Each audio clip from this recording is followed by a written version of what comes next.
اعوذ باللہ من الشیطان الرجیم بسم اللہ الرحمن الرحیم نحمدی و نصلی علی رسولہ الکریم۔ امیر المومنین حضرت عمر فاروق رضی اللہ تعالیٰ عنہ، آپ کا نام عمر، کنیت ابو حفص، لقب فاروق، والد کا نام خطاب اور والدہ کا نام خاتمہ تھا۔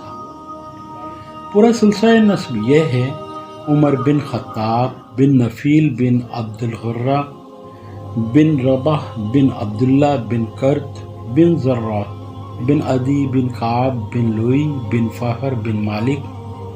عدی کے دوسرے بھائی مرہ تھے، جو رسول اللہ صلی اللہ علیہ وسلم کے اجداد میں سے ہیں۔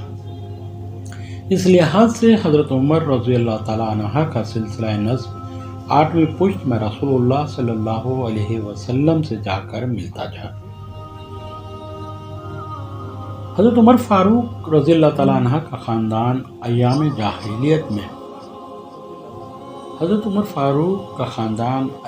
جاہلیت سے نہایت ممتاز تھا۔ آپ کے جد اعلیٰ عدی عرب کے باہمی منازعات میں ثالث مقرر ہوا کرتے تھے، اور قریش کو کسی قبیلے کے ساتھ کوئی ملکی معاملہ پیش آ جاتا تو سفیر بن کر جایا کرتے تھے، اور یہ دونوں منصب عدی کے خاندان میں نسلاً بنسلاً چلے آ رہے تھے۔ ددیال کی طرح حضرت عمر رضی اللہ تعالیٰ عنہ ننہال کی طرف سے بھی نہایت معزز خاندان سے تعلق رکھتے تھے۔ آپ کی والدہ خاتمہ ہاشم بن مغیرہ کی بیٹی تھیں، اور مغیرہ اسی درجے کے آدمی تھے کہ جب قریش کسی قبیلے سے نبرد آزمائی کے لیے جاتے تھے تو فوج کا اہتمام انہی کے متعلق ہوتا تھا۔ حضرت عمر رضی اللہ تعالیٰ عنہ ہجرت نبوی سے 40 برس قبل پیدا ہوئے۔ ایام طفولیت کے حالات پردہ اخفا میں ہیں، بلکہ سن رجدت کے حالات بھی بہت کم معلوم ہیں۔ جب آپ کا آغاز ہوا تو ان کی شریفانہ مشغولوں میں مشغول ہوئے، جو شرفائے عرب میں عموماً رائج تھی، یعنی نسب دانی، سپاہ گری، پہلوانی اور خطابت میں مہارت پیدا کی۔ خصوصاً شہ سواری میں کمال حاصل کیا۔ اسی زمانے میں انہوں نے لکھنا پڑھنا بھی سیکھ لیا تھا۔ چنانچہ زمانہ جاہلیت میں جو لوگ لکھنا پڑھنا جانتے تھے، ان میں ایک حضرت عمر رضی اللہ تعالیٰ عنہ بھی تھے۔ تعلیم و تعلم سے فارغ ہونے کے بعد فکر معاش کی طرف متوجہ ہوئے۔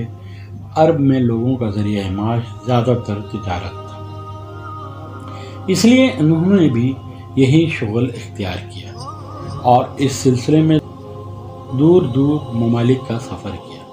اس سے آپ کو بڑے تجربے اور فوائد حاصل ہوئے۔ آپ کی خودداری، بلند حوصلگی، تجربہ کاری اور معاملہ فہمی کا اسی کا نتیجہ تھے، اور انہی اوصاف کی بنا پر قریش نے آپ کو سفارت کے منصب پر مامور کر دیا تھا۔ قبائل میں جب کوئی پیچیدگی پیدا ہو جاتی تھی تو آپ ہی سفیر بن کر جاتے تھے، اور اپنے غیر معمولی فہم و تدبر اور تجربے سے اس عقدے کو حل کرتے تھے۔ حضرت عمر کا 27واں سال تھا۔ ریگستان عرب میں آفتاب اسلام پر تو افغان ہوا، اور مکے کی گھاٹیوں سے توحید کی صدا بلند ہوئی۔ حضرت عمر رضی اللہ تعالیٰ عنہ کے لیے یہ آواز نہایت نامانوس تھی، اس لیے سخت برہم ہوئے، یہاں تک کہ جس کی نسبت معلوم ہو جاتا کہ یہ مسلمان ہو گیا ہے، اس کے دشمن بن جاتے۔ ان کے خاندان کی ایک کنیز بسینہ نامی مسلمان ہو گئی تھی، اسی کو اتنا مارتے کہ مارتے تھک جاتے۔ بسینہ رضی اللہ تعالیٰ عنہ کے سوا اور جس پر قابو چلتا، زود و کوب سے دریغ نہیں کرتے تھے۔ ان تمام سختیوں پر ایک شخص کو بھی وہ اسلام سے بدل نہ کر سکے۔ قریش کے سربروردہ اشخاص میں ابو جہل اور حضرت عمر اسلام اور آن حضرت صلی اللہ علیہ وسلم کی دشمنی میں سب سے زیادہ سرگرم تھے، اس لیے آن حضرت صلی اللہ علیہ وسلم نے خصوصیت کے ساتھ انہی دونوں کے لیے اسلام کی دعا فرمائی، یعنی خدایا اسلام کو ابو جہل یا عمر بن خطاب سے معزز کر۔ مگر یہ دولت تو قسام ازل نے حضرت عمر کی قسمت میں لکھ دی تھی، ابو جہل کے حصے میں کیوں کراتی؟ اس دعائیں مستجاب کا اثر یہ ہوا کہ کچھ دنوں کے بعد اسلام کا یہ سب سے بڑا دشمن، اسلام کا سب سے بڑا دستار، سب سے بڑا جانثار بن گیا، یعنی حضرت عمر کا دامن دولت ایمان سے بھر گیا۔ تاریخ دسیر کی کتابوں میں حضرت عمر کی تفصیلات اسلام میں اختلاف ہے۔ ایک مشہور واقعہ جس کو عام طور پر ارباب سیر لکھتے ہیں یہ ہے کہ جب حضرت عمر اپنی انتہائی سختیوں کے باوجود ایک شخص کو بھی اسلام سے بدل نہ کر سکے، وہ آخر کار مجبور ہو کر نعوذ باللہ خود آن حضرت صلی اللہ علیہ وسلم کے قتل کا ارادہ کیا اور تلوار کمر سے لگا کر سیدھے رسول اللہ کی طرف چلے۔ راہ میں اتفاقاً نعیم بن عبداللہ مل گئے، ان کے تیور دیکھ کر پوچھا خیر تو ہے؟ بولے میں محمد صلی اللہ علیہ وسلم کا فیصلہ کرنے جاتا ہوں۔ انہوں نے کہا پہلے اپنے گھر کی تو خبر لے، خود تمہاری بہن اور بہنوئی اسلام لا چکے۔ فوراً پلٹے اور بہن کے ہاں پہنچے، وہ قرآن پڑھ رہی تھی۔ ان کی آہٹ پا کر چپ ہو گئیں اور قرآن کے اجزاء چھپا لیے، لیکن آواز ان کے کان پر پڑ چکی تھی۔ بہن سے پوچھا یہ کیسی آواز تھی؟ بولی کچھ نہیں۔ انہوں نے کہا میں سن چکا ہوں، تم دونوں مرتد ہو گئے ہو، یہ کہہ کر بہنوئی سے دستگیر بھاں ہو گئے، اور جب ان کی بہن بچانے کو آئیں تو ان کی بھی خبر لی، یہاں تک کہ ان کے جسم لہو لہان ہو گیا، لیکن اسلام کی محبت پر ان کا کچھ اثر نہ ہوا۔ بولی کہ عمر جو بن آئے کر، لیکن اسلام اب دل سے نہیں نکل سکتا۔ ان الفاظ نے حضرت عمر کے دل پر خاص اثر کیا۔ بہن کی طرف محبت کی نگاہ سے دیکھا، ان کے جسم سے خون جاری تھا۔ اسے دیکھ کر اور بھی رقت ہوئی۔ فرمایا تم لوگ جو پڑھ رہے تھے مجھ کو بھی سناؤ۔ حضرت فاطمہ نے قرآن کے اجزاء سامنے لا کر رکھ دیے، دیکھا تو یہ صورت تھی جس کا ترجمہ یہ ہے زمین و آسمان میں جو کچھ ہے سب خدا کی تسبیح پڑھتے ہیں، وہ غالب اور حکمت والا ہے۔ ایک ایک لفظ پر ان کا دل معوب ہوتا جاتا تھا، یہاں تک کہ جب اس آیت پر پہنچے تو بے اختیار پکار اٹھے کہ اشہد ان لا الہ الا اللہ واشہد ان محمد رسول اللہ۔ یہ وہ زمانہ تھا جب رسول اللہ صلی اللہ علیہ وسلم ارقم کے مکان پر جو کوہ صفا کے نیچے واقع تھا پناہ گزین تھے۔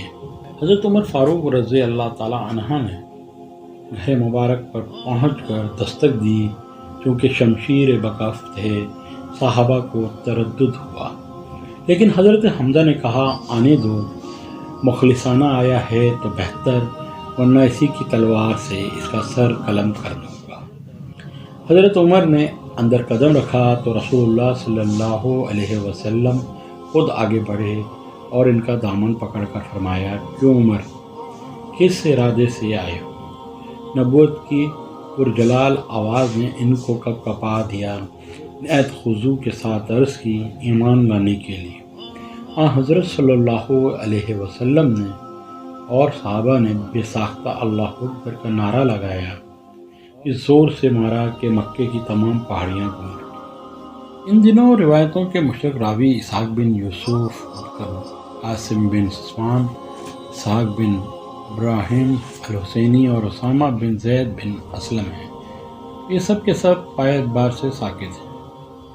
زمانہ اسلام عام مورخین اور ارباب سیر نے حضرت عمر کے مسلمان ہونے کا زمانہ 7 ہجری نبوی مقرر کیا ہے اور لکھا ہے کہ آپ 40ویں مسلمان تھے۔ حضرت عمر کے مسلمان ہو جانے سے اسلام کی تاریخ میں ایک نیا دور شروع ہو گیا۔ اس وقت تک 40 یا اس سے کچھ کم و بیش آدمی دائرہ اسلام میں داخل ہو چکے تھے، لیکن انہیں بے بسی و مجبوری کے عالم میں تھے۔ اعلانیہ فرائض مذہبی ادا کرنا تو دور، اپنے آپ کو مسلمان ظاہر کرنا بھی خطرے سے خالی نہ تھا، اور کعبے میں نماز پڑھنا تو بالکل ناممکن تھا۔ حضرت عمر کے اسلام لانے سے دفعتاً حالت بدل گئی۔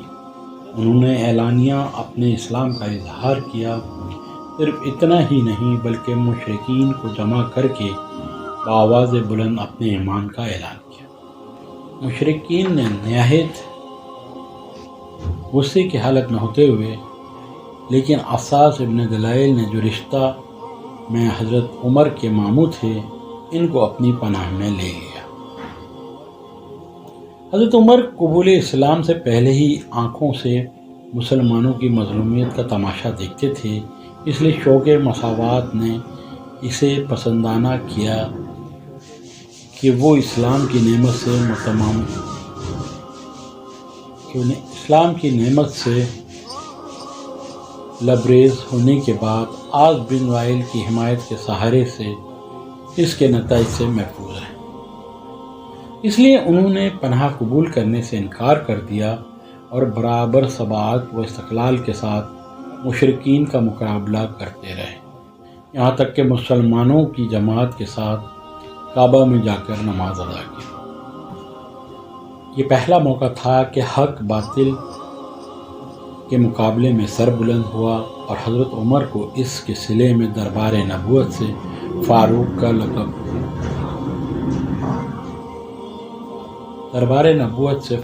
لقب مرحمت ہوا۔ ہجرت۔ جس قدر مسلمانوں کی تعداد بڑھتی گئی، اس قدر مشرکین قریش بغض و عناد میں بھی ترقی ہوتی گئی۔ اگر پہلے وہ صرف فطری خونخواری اور جوش مذہبی کی بنا پر مسلمانوں کو اذیت پہنچاتے تھے، تو اب انہیں سیاسی مصالحوں نے مسلمانوں کے کامل استحصال پر آمادہ کر دیا۔ سچ یہ ہے کہ اگر برکشان اسلام میں غیر معمولی جوش، ثبات اور وارفتگی کا مادہ نہ ہوتا تو ایمان پر ثابت قدم رہنا غیر ممکن تھا۔ حضرت عمر 7 ہجری نبوی میں اسلام لائے تھے اور 13 ہجری نبوی میں ہجرت ہوئی۔ اس طرح گویا انہوں نے اسلام لانے کے بعد تقریباً 6 سے 7 برس تک قریش کے مظالم برداشت کیے۔ جب مسلمانوں کو مدینے کی جانب ہجرت کی اجازت ملی تو حضرت عمر بھی اس سفر کے لیے آمادہ ہوئے اور بارگاہ نبوت سے اجازت لے کر چند آدمیوں کے ساتھ مدینے کی طرف روانہ ہوئے، اور اس شان کے ساتھ روانہ ہوئے کہ پہلے مسلح ہو کر مشرکین کے مجموعوں سے گزرتے ہوئے خانہ کعبہ پہنچے، نہایت اطمینان سے طواف کیا، نماز پڑھی، پھر مشرکین سے مخاطب ہو کر کہا جس کو مقابلہ کرنا ہو وہ مکے سے باہر نکل کر مقابلہ کر لے، لیکن کسی کی ہمت نہ ہوئی اور وہ مدینہ روانہ ہو گئے۔ حضرت عمر مدینہ میں پہنچ کر قبا میں رافع بن عبد المنذر کے مہمان ہوئے۔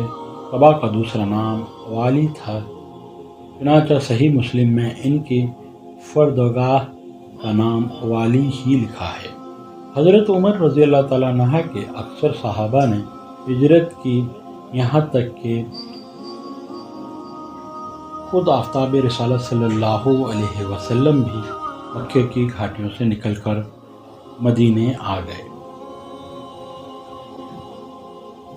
حضرت صلی اللہ علیہ وسلم نے مدینے تشریف لانے کے بعد غریب الوطن مہاجرین کے رہنے سہنے کا اس طرح انتظام فرمایا کہ ان میں اور انصار میں برادری قائم کر دی۔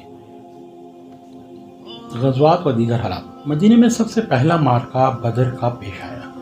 حضرت عمر اس معرکے میں رائے، تدبر، جانبازی اور پامردی کے لحاظ سے ہر موقع پر رسول اللہ صلی اللہ علیہ وسلم کے دست و بازو رہے۔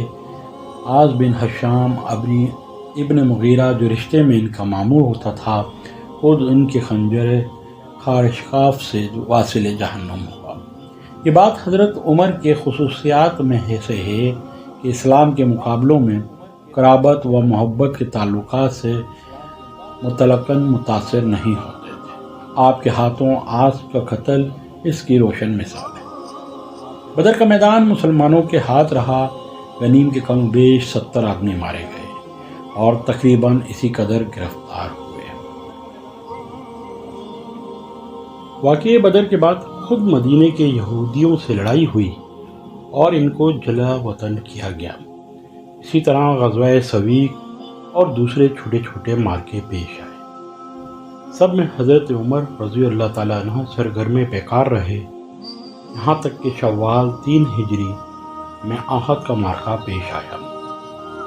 اس میں ایک طرف تو قریش کی تعداد 3000 تھی، جس میں 200 سوار اور 700 زرہ پوش تھے۔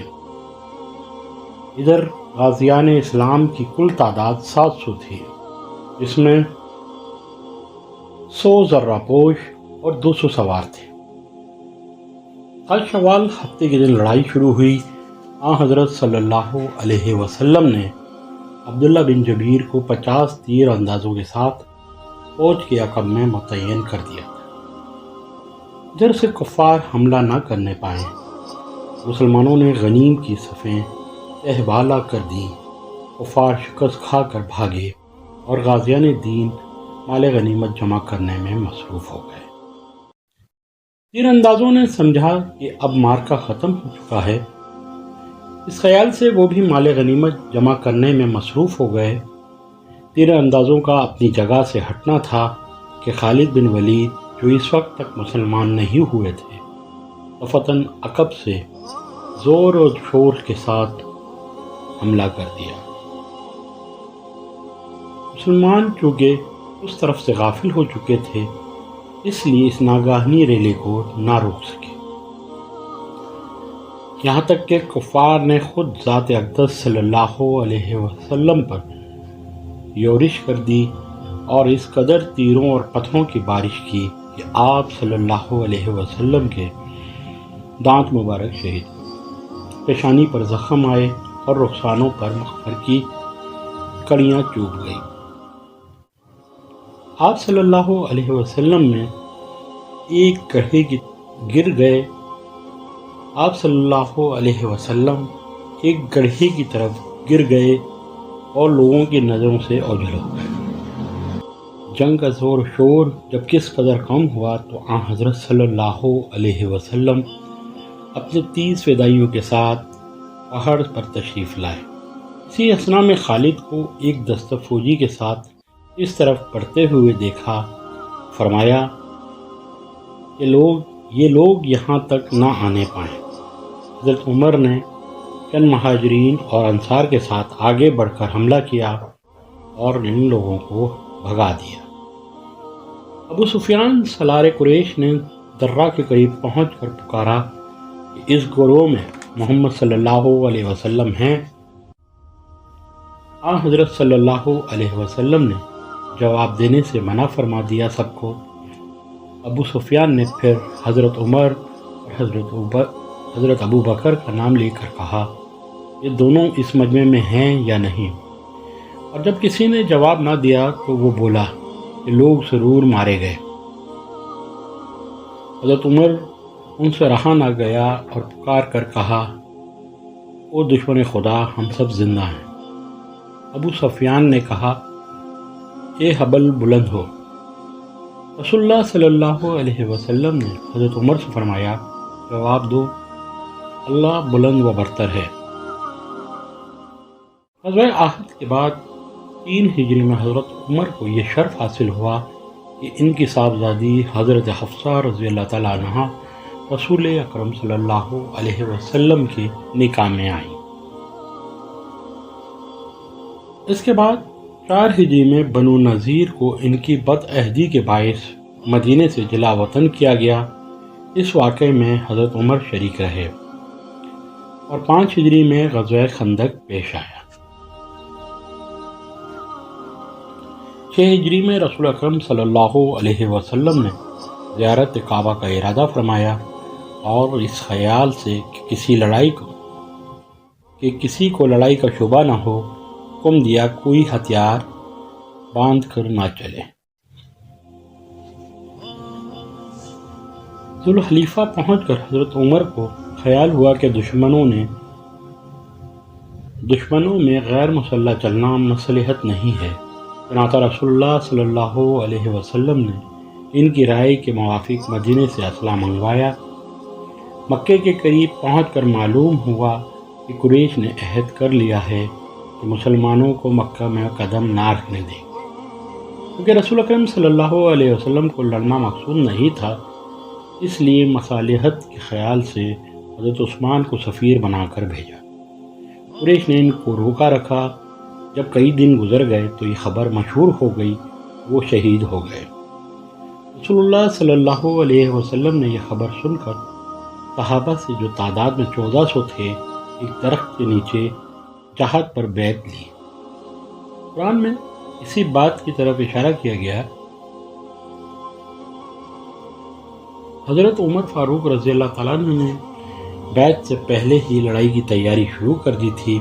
ہتھیار سج رہے تھے کہ خبر ملی کہ حضرت صلی اللہ علیہ وسلم بیعت لے رہے۔ اسی وقت بارگاہ نبوت میں حاضر ہوئے اور جہاد کے لیے دست اقدس پر بیعت کی۔ قریش بضد تھے کہ رسول اللہ صلی اللہ علیہ وسلم اس سال مکے میں داخل نہیں ہوں۔ آخر دونوں فریقین میں ایک معاہدے پر رضامندی ہوئی۔ اس معاہدے میں ایک شرط یہ بھی تھی کہ قریش کا کوئی آدمی رسول اللہ صلی اللہ علیہ وسلم کے ہاں چلا جائے تو اس کو قریش واپس کر دیا جائے گا، لیکن اگر مسلمان کا کوئی شخص قریش کے ہاتھ آ جائے تو ان کو واپس نہ کرنے کا اختیار ہوگا۔ حضرت عمر کی غیور طبیعت اس شرط سے نہایت مضطرب ہوئی اور خود سرکار کائنات صلی اللہ علیہ وسلم کے دربار میں حاضر ہو کر دریافت کیا کہ جب ہم حق پر ہیں تو باطل سے اس قدر دب کر کیوں صلح کرتے ہیں؟ حضرت صلی اللہ علیہ وسلم نے فرمایا، میں خدا کا پیغمبر ہوں اور خدا کے حکم کے خلاف نہیں کرتا۔ اس کے بعد حضرت ابوبکر سے بھی یہی گفتگو ہوئی، انہوں نے بھی یہی جواب دیا۔ بعد میں حضرت عمر کو اپنی گفتگو پر ندامت ہوئی اور اس کے کفارے میں کچھ خیرات کی۔ فرض معاہدہ لکھا گیا، حضرت عمر نے بھی اس پر اپنے دستخط ثبت کیے۔ حضرت صلی اللہ علیہ وسلم نے حضرت عمر کو بلا کر سنایا اور غرض معاہدہ لکھا گیا۔ حضرت عمر نے بھی اس پر اپنے دستخط ثبت کیے۔ رسول اللہ صلی اللہ علیہ وسلم نے مدینے کا قصد کیا۔ راہ میں سورہ انا فتحنا لک فتحا مبین نازل ہوئی۔ حضرت صلی اللہ علیہ وسلم نے حضرت عمر کو بلا کر سنایا اور فرمایا کہ آج ایسی صورت نازل ہوئی ہے جو مجھ کو دنیا کی تمام چیزوں سے زیادہ محبوب ہے۔ سن 7 ہجری میں واقعہ خیبر پیش آیا۔ یہاں یہودیوں کے بڑے بڑے مضبوط قلعے تھے جن کا مفتوح ہونا آسان نہ تھا۔ پہلے حضرت ابوبکر سپہ سالار ہوئے، ان کے بعد حضرت عمر اس خدمت پر مامور ہوئے، لیکن یہ فخر حضرت علی کے لیے مقدر بن چکا تھا۔ چنانچہ جب آپ کو علم رحمت ہوا تو آپ کے ہاتھوں خیبر کا رئیس مرہب مارا گیا اور خیبر مفتوح ہوا۔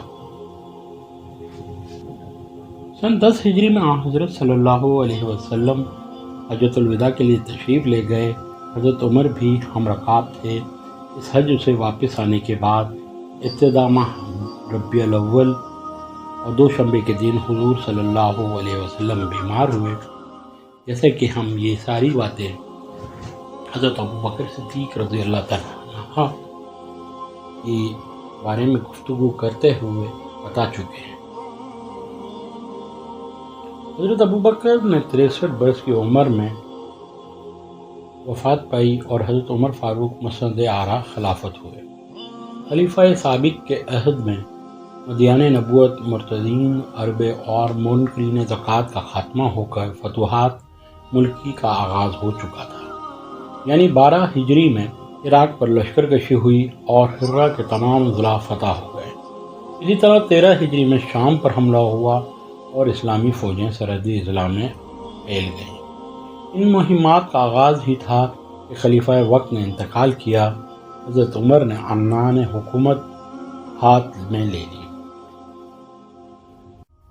تو ان کا سب سے پہلا اور اہم فرض انہی مہمات کو تکمیل تک پہنچانا تھا۔ فتوحات عراق سیرت صدیق اکبر میں اسی قدر تفصیل کے ساتھ بتا چکے۔ حضرت عمر مسند نشین خلافت ہوئے تو سب سے پہلے مہم عراق کی طرف متوجہ ہوئے۔ بیت خلافت کے لیے عرب کے مختلف حصوں سے بے شمار آدمی آئے تھے۔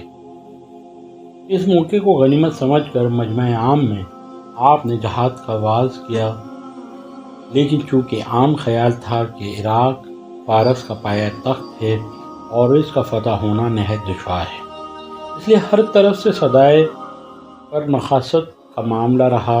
حضرت عمر نے کئی دن وعظ کہا لیکن کچھ اثر نہ ہوا۔ آخر چوتھے روز ایسی پرجوش تقریر کی کہ حاضرین کے دل ہل گئے۔ مثنی شیبانی نے کہا کہ مسلمانوں میں نے مجوسیوں کو آزما لیا ہے، وہ مرد میدان نہیں ہیں۔ ہم نے عراق کے بڑے بڑے اضلاع فتح کر لیے ہیں اور اجمی ہمارا لوہا مان گئے ہیں۔ اس طرح قبیلہ ثقیف کے سردار ابو عبید ثقفی نے جوش میں آ کر کہا، یعنی اس کے لیے میں ہوں۔ ابو عبید کی بیعت نے تمام حاضرین کو گرما دیا اور ہر طرف سے آوازیں اٹھیں کہ ہم بھی حاضر ہیں۔ حضرت عمر نے مدینہ اور اس کے مضافات سے 1000 اور دوسری روایت کے مطابق 5000 آدمی انتخاب کیے اور ابو عبید اسے پیسالار مقرر کر کے روانہ کیا۔ حضرت ابو بکر کے عہد میں عراق پر جو حملہ ہوا اس نے ایرانیوں کو بیدار کر دیا تھا۔ چنانچہ پوران دخت نے جو صغیر السن یزدگرد بادشاہ ایران کی متولیہ تھی، فراغ ذات گورنر خراسان کے بیٹے رستم کو جو نہایت شجاع اور مدبر تھا، دربار میں طلب کر کے وزیر جنگ بنایا اور تمام اہل فارس کو اتحاد و اتفاق پر آمادہ کیا۔ نیز مذہبی حمیت کا جوش دلا کر نئی روح پھونک دی۔ اس طرح دولت کیانی نے پھر وہی قوت پیدا کر لی جو جوہر مزد پرویز کے زمانے میں اس کو حاصل تھی۔ رستم نے ابو عبید کے پہنچنے سے پہلے ہی اضلاع فرات میں غدر کرا دیا اور جو مقامات مسلمانوں کے قبضے میں آ چکے تھے وہ ان کے قبضے سے نکل گئے۔ پران دخت میں ایک اور زبردست فوج رستم کی آنت کے لیے تیار کی اور نرسی و جابان کو سپہ سالار مقرر کیا۔ یہ دونوں دو راستوں سے روانہ ہوئے۔ جابان کی فوج نمازک پہنچ کر ابو عبیدہ کی فوج سے برسر پیکار ہوئی اور بری طرح شکست کھا کر بھاگی۔ ایرانی فوج کے مشہور افسر جوشن شاہ اور مردان شاہ مارے گئے۔ جابان گرفتار ہوا مگر اس حیلے سے بچ گیا۔ جس شخص نے اس کو گرفتار کیا تھا وہ پہچانتا تھا۔ جابان نے اس سے کہا کہ میں بڑھاپے میں تمہارے اس کام کا ہوں، معاوضے میں 2 غلام لے لو اور مجھے چھوڑ دو۔ اس نے منظور کر لیا۔ بات کو معلوم ہوا کہ یہ جابان تھا۔ لوگوں نے غل مچایا کہ ایسے دشمن کو چھوڑنا نہیں چاہیے، لیکن ابو عبید نے کہا اسلام میں بدعہدی جائز نہیں۔ ابو عبید نے جابان کو شکست دینے کے بعد سکاتیہ میں نرسی کی فوج گراں کو بھی شکست دی۔ اس کا اثر یہ ہوا کہ قرب و جوار کے تمام روسا خود بخود مطیع ہو گئے۔ نرسی و جابان کی ہزیمت سن کر رستم نے مردان شاہ کو 4000 کی جمعیت کے ساتھ ابو عبیدہ کے مقابلے میں روانہ کیا۔ ابو عبید نے فوجی افسروں کی شدید اختلاف کے باوجود فرات سے پار اتر کر غنیم سے نمبر آزمائی کی۔ کیونکہ اس پار کا میدان تنگ اور ناہموار تھا، نیز عربی دلاروں کے لیے ایران کے کوہ پیکر ہاتھیوں سے یہ پہلا مقابلہ تھا۔ اس لیے مسلمانوں کو سخت ہزیمت ہوئی اور 9,000 فوج سے صرف 3,000 باقی بچی۔ حضرت عمر کو اس شکست نے نہایت برافر واقع کیا۔ انہوں نے اپنے پرجوش خطبوں سے تمام قبائل عرب میں آگ لگا دی۔ ان کے جوش کا اندازہ اس سے ہو سکتا ہے کہ نمر و تغلب کے سرداروں نے جو مذہبہ عیسائی تھے اپنے قبائل کے مسلمانوں کے ساتھ شرکت کی اور کہا کہ آج عروب عجم کا مقابلہ ہے، اس قومی مارکے میں ہم بھی قوم کے ساتھ ہیں۔ پر حضرت عمر رضی اللہ تعالیٰ عنہ نے ایک فوج گراں کے ساتھ جریز بجلی کو میدان زرم کی طرف روانہ کیا۔ یہاں مسنا نے بھی سرحد کے عربی قبائل کو جوش دلا کر ایک زبردست فوج تیار کر لی۔ ہرا کے قریب دونوں حریف سپ آرا ہوئے۔ ایک شدید جنگ کے بعد عجمیوں میں بھگدڑ پڑ گئی۔ مہران بن مہرویہ اغلب کے ایک نوجوان کے ہاتھ سے مارا گیا۔ مسنا نے پل کا راستہ روک دیا اور اتنے آدمیوں کو نتیق کیا کہ کشتیوں کے پشتے لگ گئے۔ اس فتح کے بعد مسلمان عراق کے تمام علاقوں میں پھیل گئے۔ حضرت عمر نے ایام جاہلیت میں نوحہ عراق کی سیاحت کی تھی اور وہ اس سرزمین کے چپے چپے سے واقف تھے، اس لیے انہوں نے خاص طور پر ہدایت کی تھی کہ فوج کا جہاں پڑاؤ ہو وہاں کے مفصل حالات لکھ کر آپ کے پاس بھی بھیجیں۔ چنانچہ سعد بن ابی وقاص نے اس مقام کا نقشہ، لشکر کا پھیلاؤ، فردواگاہ کی حالت اور رسد کی کیفیت سے ان کو اطلاع کی۔ اس کے جواب میں دربار خلافت سے ایک مفصل فرمان آیا جس میں فوج کی نقل و حرکت، حملے کا بندوبست، لشکر کی ترتیب، فوج کی تقسیم کے متعلق ہدایتیں درج تھیں۔ اسی کے ساتھ حکم دیا گیا کہ شراف سے بڑھ کر قادسیہ کو میدان کو کارزار قرار دیں اور اس طرح مورچے جمائیں کہ فارس کی زمین سامنے ہو اور عرب کا پہاڑ حفاظت کا کام دے۔ حضرت سعد نے دربار خلافت کی ہدایت کے مطابق شراف سے بڑھ کر قادسیہ میں مورچہ جمایا اور نعمان بن مقرن کے ساتھ 14 نامور اشخاص کو منتخب کر کے دربار ایران میں سفیر بنا کر بھیجا کہ شاہ ایران اور اس کے رفقا کو اسلام کی ترغیب دے۔ لیکن جو لوگ دولت و حکومت کے نشے میں مخمور تھے وہ خانہ بدوش عرب اور ان کے مذہب کو کب خاطر میں لاتے، چنانچہ سفارت گئی اور ناکام واپس آئی۔ اس واقعے کے بعد کئی مہینوں تک دونوں اطراف سے سکوت رہا۔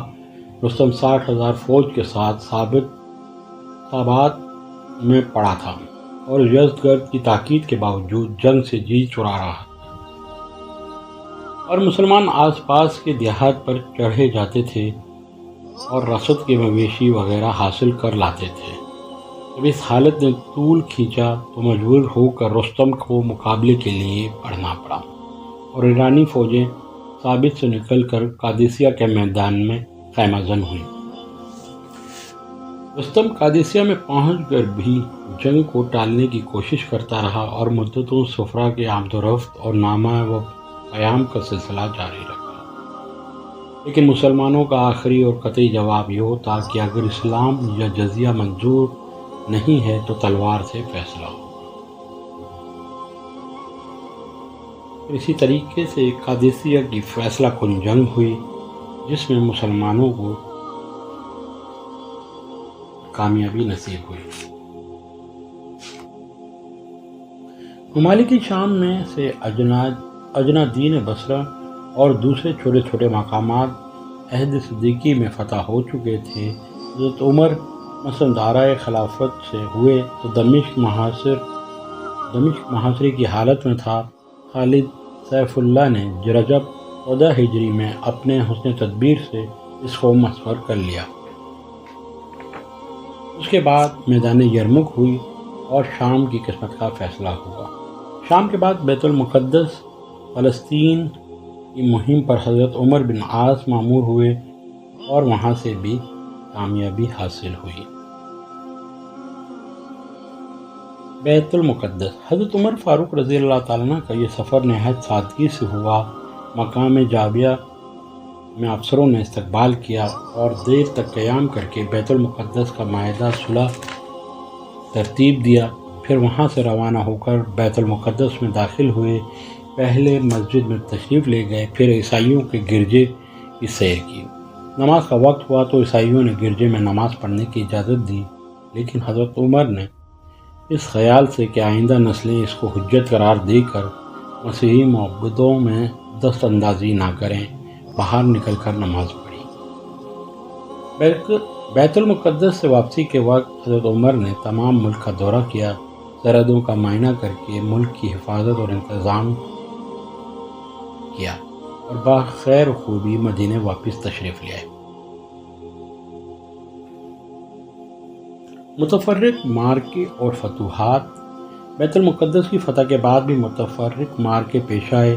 اہل جزیرہ کے مستدی اور ہرقل کی اعانت سے عیسائیوں نے دوبارہ حمص پر قبضہ کی کوشش کی، لیکن ناکام رہے۔ فلسطین کے اضلاع قیسیار نہایت آباد اور پر رونق شہر تھا۔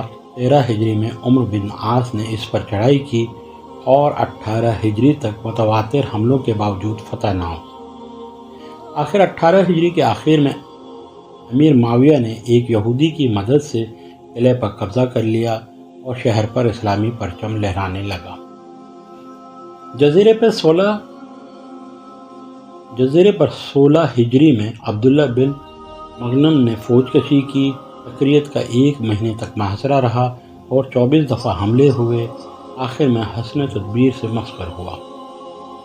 باقی علاقوں کو ایاز بن غنم نے فتح کیا۔ اسی طرح 16 ہجری میں مغیرہ بن شعبہ نے خوزستان پر حملہ کیا اور 17 ہجری میں وہ معزول ہوئے اور ان کی جگہ ابو موسیٰ اشعری مقرر ہوئے۔ انہوں نے بھی نئے سر و سامان سے حملہ کیا اور اہواز، مناظر، سوس، رامرز کو فتح کرتے ہوئے خوزستان کے صدر مقام شوستر کا رخ کیا۔ یہ نہایت مستحکم اور قلعہ بند مقام تھا، لیکن ایک شخص کی رہنمائی سے مسلمانوں نے تہہ خانے کی راہ سے گھس کر اس کو مسخر کر لیا۔ یہاں کا سردار ہرزان گرفتار ہو کر مدینہ بھیجا گیا۔ وہاں پہنچ کر اس نے اسلام قبول کیا۔ حضرت عمر نے نہایت خوش ہوئے، خاص مدینہ میں رہنے کی اجازت دی اور 2000 سالانہ مقرر کیا۔ فتوحات مصر ہوئی۔ حضرت عمر بن العاص نے وائسرائے فاروق اعظم سے اجازت لے کر 4000 فوج کے ساتھ مصر پر حملہ کیا اور فرما ویلیس، ام دینین وغیرہ کو فتح کرتے ہوئے فسطاط کے قلعے کا محاصرہ کر لیا اور حضرت عمر کو امدادی فوج کے لیے لکھا۔ انہوں نے 10,000 فوج اور 4 افسر بھیجے: زبیر بن العوام، عبادہ بن صامت، مقداد بن عمر، سلمہ بن مخلد۔ حضرت عمرو بن عاص نے حضرت زبیر کو ان کے رتبے کے لحاظ سے افسر بنایا۔ 7 مہینے کے بعد حضرت زبیر کی غیر معمولی شجاعت سے قلعہ مسخر ہوا۔ فتح اسکندریہ کے بعد تمام مصر پر اسلام کا سکہ بیٹھ گیا اور بہت سے قبطی رضا و رغبت حلقہ بگوش اسلام ہوئے۔ مغیرہ بن شعبہ کے ایک پارسی غلام فیروز نامی نے، جس کی کنیت ابو لولو تھی، حضرت عمر سے اپنے آقا کی بھاری محصول مقرر کرنے کی شکایت کی۔ شکایت بیجا تھی، اس لیے حضرت عمر رضی اللہ تعالیٰ عنہ نے توجہ نہ کی۔ اس پر وہ اتنا ناراض ہوا کہ صبح کی نماز میں خنجر لے کر اچانک حملہ کر دیا اور متواتر 6 وار کیے۔ حضرت عمر زخم کے صدمے سے گر پڑے اور حضرت عبد الرحمن بن عوف نے نماز پڑھائی۔ ایسی کاری زخم تھی کہ اس سے آپ جانبر نہ ہو سکے۔ لوگوں کے اصرار سے 6 اشخاص کو منصب خلافت کے لیے نامزد کیا کہ ان میں سے کسی ایک کو جس پر باقی 5 کا اتفاق ہو جائے اس منصب کے لیے منتخب کر لیا جائے۔ ان لوگوں کے نام یہ ہیں: حضرت علی، حضرت عثمان، حضرت زبیر، حضرت طلحہ، حضرت سعد بن ابی وقاص اور حضرت عبد الرحمن بن عوف۔ اس مرحلے سے فارغ ہونے کے بعد حضرت عائشہ سے رسول اکرم صلی اللہ علیہ وسلم کے پہلو میں دفن ہونے کی اجازت لی۔ اس کے بعد مہاجرین، انصار، عرب اور اہل ذمہ کے حقوق کی طرف توجہ دلائی اور اپنے صاحبزادے عبداللہ کو وصیت کی کہ مجھ پر جس قدر قرض ہو اگر وہ میرے متروکہ مال سے ادا ہو سکے تو بہتر، ورنہ خاندان عدی سے درخواست کرنا، اور اگر نہ ہو سکے تو کل قریش سے لیکن قریش کے سوا اور کسی کو تکلیف نہ دینا۔ اور اسلام کا سب سے بڑا ہیرو ہر قسم کی ضروری وصیتوں کے بعد 3 دن بیمار رہ کر محرم کی پہلی تاریخ ہفتے کے دن 24 ہجری کو شہید ہوئے اور اپنے محبوب آقا کے پہلو میں ہمیشہ کے لیے میٹھی نیند سو گئے۔ حضرت عمر فاروق رضی اللہ تعالیٰ عنہ کے ازواج و اولاد کے حوالے سے حضرت عمر نے مختلف اوقات میں متعدد نکاح کیے۔ ان کے ازواج کی تفصیل یہ ہیں: حضرت زینب ہمشیرہ عثمان بن مظعون مکے میں مسلمان ہو کر مریں۔ قریبہ بنت امیہ المخزومی مبشرہ ہونے کے باعث انہیں طلاق دے دی تھی۔ ملیکہ بنت جرول مشرکہ ہونے کی وجہ سے ان کو بھی طلاق دے دی تھی۔ جمیلہ کسی وجہ سے ان کو بھی طلاق دے دی۔ عاتقہ بنت زید، ان کا نکاح پہلے عبداللہ بن ابی بکر سے ہوا تھا، پھر حضرت عمر کے نکاح میں آئیں۔ ام کلثوم رسول اکرم صلی اللہ علیہ وسلم کی نواسی اور حضرت فاطمہ کی نور دیدہ تھی۔ حضرت عمر نے خاندان نبوت سے تعلق پیدا کرنے کے لیے 17 ہجری میں 40,000 مہر پر نکاح کیا۔ حضرت عمر کی اولاد میں حضرت حفصہ اس لحاظ سے سب سے ممتاز ہیں کہ وہ رسول اکرم صلی اللہ علیہ وسلم کے ازواج مطہرات میں داخل تھیں۔ حضرت عمر نے اپنی کنیت بھی انہی کے نام پر رکھی تھی۔ اولاد مذکورہ میں عبداللہ، عاصم، ابو شہامہ، عبد الرحمن، زید، مجیر، ان سب میں عبداللہ، عبید اللہ اور عاصم اپنے علم و فضل اور مخصوص اوصاف کے لحاظ سے نہایت مشہور تھے۔